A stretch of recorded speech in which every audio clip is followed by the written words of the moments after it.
Apple Watch sales estimates for 2015 are a true shocker. Carriers are already applying common sense when it comes to the Nexus 6 pricing. And could it be that we'll get a Moto 360 sooner rather than later? I'm Jaime Rivera, and the biggest problem with being an early adopter is you'll most likely see your product obsolete very soon.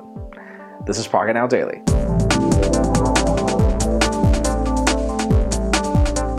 Let's begin today with what's official, as Corning Gorilla Glass seems to be worried about Sapphire. The company is already working on Corning Gorilla Glass 4. They made it official today, and it'll take a fall from 1 meter in height, which is 3 feet, up to a concrete floor and apparently withstand the fall. Obviously, we know that even with current Gorilla Glass, sometimes one fall isn't enough. One fall just shifts the borders, and then the second fall will do everything.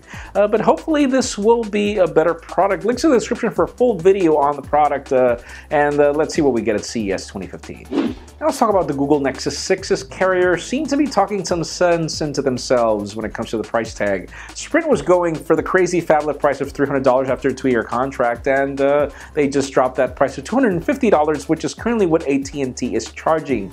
And still, you would say that $250 is a lot, but then when you consider the Galaxy Note 4 or even the Galaxy Note Edge, clearly $250 is not a lot for everything you're getting on the Nexus 6. Though again, it's not a perfect phone. And speaking of Nexus devices, let's talk Nexus 9, as we are still waiting for the LTE-enabled version of the tablet. And since Google has not come clear as to when we can get this tablet, T-Mobile just did them a favor. They just made it official that the tablet will be available early December.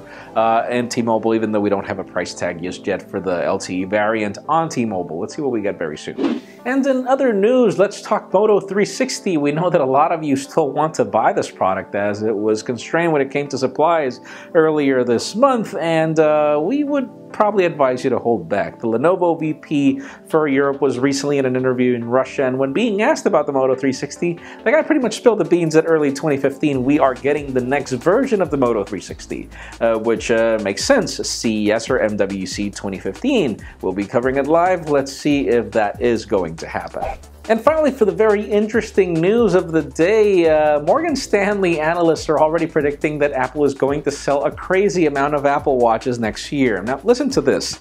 They are predicting that the company will sell 10% of the current install base of the iPhone, meaning they're planning to sell 30 to 40 million units. And apparently, with all the recent leaks in Apple's supply chain, that's really what Apple is building for next year, 30 to 40 million units, which is extremely interesting for a smartwatch market that barely sells in the 100,000s right now. I don't think any company has reached a million yet, and which leads me to the question of the day.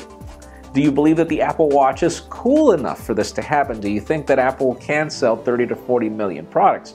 In my case, I don't know. 30 to 40 million seems a lot in a market that's emerging. It's not so crazy given the iPhone install base, but then when you think about the Android install base, how is it that Android is not selling in the millions? Leave us a comment down below. What do you think?